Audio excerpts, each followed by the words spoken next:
Hello everyone, ఎలానో Moscow తీసుకొస్తున్నటువంటి Starlink. So ఇప్పుడు దీంతో కేబుల్ రంగానికి గుడ్ బై చెప్పొచ్చు అంటున్నారు. ఇదే అంశం మీద ఒకసారి శేషరావు గారి అనాలిసిస్ తీసుకుందాం. వెల్కమ్ చెప్పేద్దాం. హలో సార్, ఈ కేబుల్ కనెక్షన్కి ఇప్పుడు గుడ్ బై చెప్పొచ్చు అంటారా? కేబుల్ రంగానికి కష్టకాలం మొదలైందని చెప్పొచ్చు. ఇప్పటి వరకు మనకు కేబుల్ రంగం హవాని కొనసాగిస్తూ ఉంది. ఎలా అంటే కేబుల్ ఆపరేటర్ల యొక్క అనుమతి లేకుండా టీవీ కనెక్షన్స్ కూడా ఉండేటువంటి పరిస్థితి లేదు. ఇవాళ టీవీలు పెట్టడం, మీడియాని పెట్టడం ఈజీ, ఎవరైనా సరే ఓకే, తక్కువ ఖర్చుతో అయిపోతుంది. కానీ ఆ టీవీలో వచ్చేటువంటి న్యూస్ని కానీ లేదంటే ప్రోగ్రామ్స్ని కానీ కస్టమర్స్ వరకు తీసుకెళ్లాలంటే కేబుల్ రంగం ఇంపార్టెంట్. ఆ కేబుల్ రంగంలో ఉన్న మాస్టర్ కేబుల్ ఆపరేటర్స్ని కానీ లేదంటే కేబుల్ రంగాన్ని కానీ ప్రసన్నం చేసుకోకపోతే టీవీలు బంద్ అయిపోతాయి, మీడియా హౌసెస్ ఏమి ఉండవు.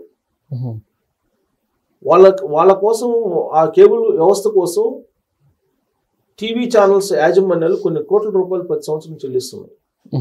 బహుశా ఇక నుంచి అలాంటి పరిస్థితులు ఉండవు అనుకుంటా. ఎందుకనంటే ఎలన్ మాస్క్ స్టార్లింక్ వచ్చేస్తుంది. ఆల్రెడీ స్టార్లింక్ కు సంబంధించి భారత ప్రభుత్వంతో ఒప్పందాలు ఎప్పుడో చేసుకున్నాయి. ఇప్పుడు లాంచ్ అవుతుంది. హైదరాబాద్తో సహా 9 నగరాల్లో ఎర్త్ స్టేషన్స్ పెడుతున్నారు. ఈ ఎర్త్ స్టేషన్స్ పెట్టడం ద్వారా స్టార్లింక్ తన సేవలను విస్తృతం చేయబోతోంది. హై స్పీడ్తో ఉండేటువంటి ఇంటర్నెట్ను అందించబోతుంది. ఇప్పటి వరకు మనం ఇంటర్నెట్ని కేబుల్ ద్వారా మనం ఉపయోగించుకుంటున్నాం. వితౌట్ కేబుల్ శాటిలైట్ నుంచి నేరుగా మనం ఇంటర్నెట్ని వాడుకునేటువంటి అవకాశం వస్తుంది దీని ద్వారా, స్టార్లింక్ ద్వారా. దాదాపు ప్రపంచంలో 100 దేశాల్లో ఎలన్ మస్క్ స్టార్లింక్ సేవలను అందిస్తున్నారు. ఇప్పుడు భారతదేశానికి వచ్చింది. భారతదేశంలో తొలి విడతగా 9 నగరాల్లో ఎర్త్ స్టేషన్స్ పెడుతున్నారు. అని అంటే మనకి త్వరలోనే స్టార్లింక్ ద్వారా ఇంటర్నెట్, హై స్పీడ్ ఇంటర్నెట్ మనకు అందుబాటులో రాబోతుంది. మినిమం 5 MBPS నుంచి 250 MBPS వరకు స్పీడ్ తోటి మనకు రాబోతుంది. అప్లోడ్ కూడా 40 MBPS ఉండేటువంటి స్పీడ్ తోటి ఉండేటువంటి అప్లోడ్ వెసులుబాటు కూడా రాబోతుంది మనకి. ఎందుకంటే ఇప్పుడు ఉండేటువంటి కేబుల్ ద్వారా వచ్చేదానికి ప్రకృతి వైపరీత్యాలు సంభవించినప్పుడు మీకు డిస్టర్బెన్స్ వస్తుంటుంది. పైగా ఇప్పుడు ఉన్నటువంటి కేబుల్ స్పీడ్ తక్కువ ఉంటుంది. ఇప్పుడు ఫైబర్ నెట్ ఉంది. రాష్ట్రాలు ఇప్పుడు తెలంగాణ కానీ లేదా ఆంధ్రప్రదేశ్ కానీ ఇప్పుడు కేబుల్ నెట్వర్క్ ద్వారా టీవీ, ఫోను, ఇవి ఇంటర్నెట్, ఇవి ఇస్తున్నారు. 300 రూపాయలకి ఇస్తున్నారు. ఇప్పుడు 350 అని చేసినట్టుంటారు ఆంధ్రప్రదేశ్లో. ఇక్కడ అంతే తక్కువ రేటుకి ఇస్తున్నారు. ఇక్కడేమో డాక్టర్ వాళ్ళకి అప్పు చెప్పారు, అక్కడేమో ప్రభుత్వం నిర్వహిస్తుంది. కాకపోతే స్పీడ్ ఉండదు అక్కడ. తర్వాత ఒక తీవ్రమైన గాలులు ఇచ్చినప్పుడు కూడా డిస్కనెక్ట్ అయిపోతాయి. ఇలాంటి అడ్డంకులు ఏమీ లేకుండా స్టార్లింక్ ద్వారా ఒకసారి కనెక్షన్ తీసుకుంటే కనుక ఇంటరప్షన్ లేకుండా మీకు ఎక్కడా కూడా అక్కడ స్ట్రీమింగ్ ఆగిపోకుండా మీకు అన్ఇంటరప్టెడ్గా మీకు ఇంటర్నెట్ వచ్చేస్తుంది. మీకు టీవీ చూడొచ్చు, కేబుల్ కనెక్షన్ అవసరం లేదు, అలాగే DTH కనెక్షన్ అవసరం లేదు, డైరెక్ట్గా టీవీ చూసుకోవచ్చు. ఎందుకంటే స్పీడ్గా వస్తుంది కాబట్టి. దాంతోపాటు ఫోన్ వస్తుంది, శాటిలైట్ ఫోన్, మామూలు ఫోన్ కాదు, శాటిలైట్ ఫోన్. మీ కొండల్లో గుట్టల్లో ఎక్కడికి వెళ్ళినా కానీ, ఇంటీరియర్ ప్లేస్కి వెళ్ళినా కానీ మీకు వితౌట్ ఇంటరప్షన్ మీకు నీట్గా ఫోన్ వచ్చేస్తుంది. సో ఇంటర్నెట్ వస్తుంది. మరి ఇది వెసులుబాటే కదా. ఇవన్నీ కూడా నీకు హై స్పీడ్ తోటి మంచి నాణ్యమైనటువంటి ఇంటర్నెట్ని ఇస్తున్నప్పుడు నీకు కేబుల్ రంగంతో ఏం అవసరం? ఇప్పుడు కేబుల్ ప్రతి నెల డబ్బులు కట్టాలి. 300 200 కట్టించుకుంటారు వాళ్ళు, లేదంటే నెల పీకేస్తారు వాళ్ళు. సో కేబుల్ కనెక్షన్ తీసుకుంటే వాళ్ళ టీవీకే కదా. ఇప్పుడు ఆల్రెడీ ఈ కేబుల్ వాళ్ళ దెబ్బకి తట్టుకోలేక ఇంటరప్షన్స్ ఉన్నాయని చెప్పి DTHలకు చాలా మంది వెళ్ళారు. అంటే టాటా స్కైకి, తర్వాత వీడియోకాను, డిష్ టీవీ, సన్, ఇలా రకరకాల DTHలు ఉన్నారు. డైరెక్ట్ హోమ్ అంటే అది కూడా నీకు శాటిలైట్ ద్వారా వస్తుంది. సో అది DTHల ద్వారా నీకు కనెక్షన్ ఇస్తున్నారు. ఆ DTHలు కూడా ఏం చేస్తున్నారు, ఇప్పుడు ఛానల్స్ అన్ని ఇవ్వడానికి ఛానల్స్ డబ్బులు అడుగుతున్నారు వాళ్ళు. అలాగే మీకు ఎన్ని ఛానల్స్ ఇస్తే అన్ని ఛానల్స్కి మీకు ప్యాకేజీ వాళ్ళకి కట్టాల్సి వస్తుంది. కానీ స్టార్లింక్ వస్తే కనుక నీకు సపరేట్గా టీవీ కనెక్షన్ తెచ్చుకోవడానికి DTH అవసరం లేదు. ఏమో దాని సపరేట్గా అవసరం లేదు, ఇంటర్నెట్కి సపరేట్గా అవసరం. ఇప్పుడు ఇంటర్నెట్కి మనం వైఫై పెట్టుకుంటున్నాం అంతే కదా. టీవీ కావాలంటేనే డిటిహెచ్ లేకపోతే కేబుల్ కనెక్షన్ పెట్టుకోవాల్సి వస్తుంది. కాబట్టి ఏమేమి అవసరం లేకనా రాబోయేటువంటి రోజుల్లో.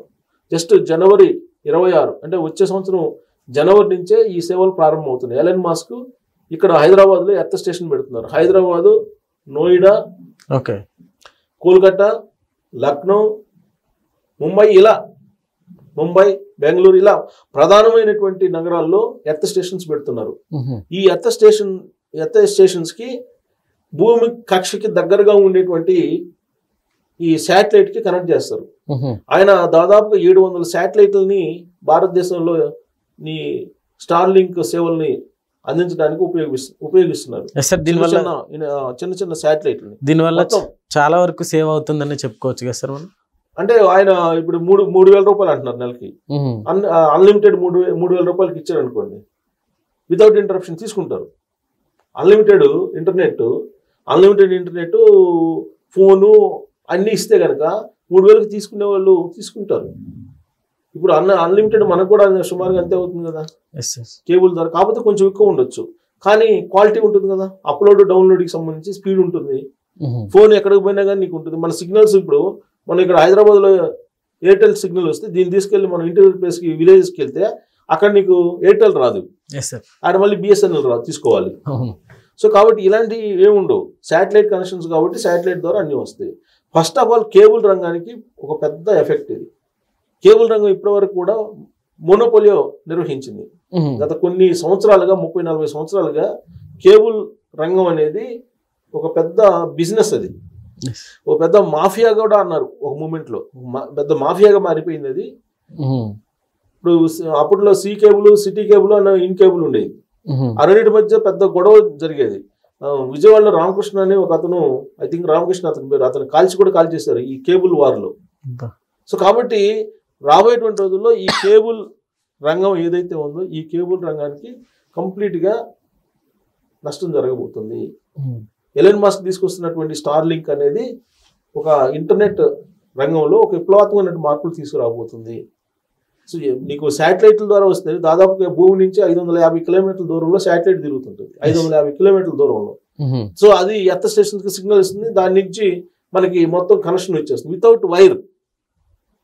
సో నీకు తుఫాన్లు వచ్చినా, భూకంపాలు వచ్చినా, ఏం వచ్చినా కానీ ఇంటరప్షన్ ఎక్కడ. అయితే ఇక్కడ కండిషన్ పెట్టింది భారత ప్రభుత్వం. ఏం పెట్టింది? ఈ ఎర్త్ స్టేషన్ నిర్వహణ, శాటిలైట్ నిర్వహణ భారతీయులే చేయాలి. మీరు అమెరికన్స్ పెట్టుకోనో లేకపోతే ఇంకో దేశస్తులను పెట్టుకుంటే కుదరదు అని చెప్పారు. ఎందుకు? సేఫ్టీ కోసం. మొత్తం ఇన్ఫర్మేషన్, మొత్తం డేటా మొత్తం వాళ్ళకి వెళ్ళిపోతుంది.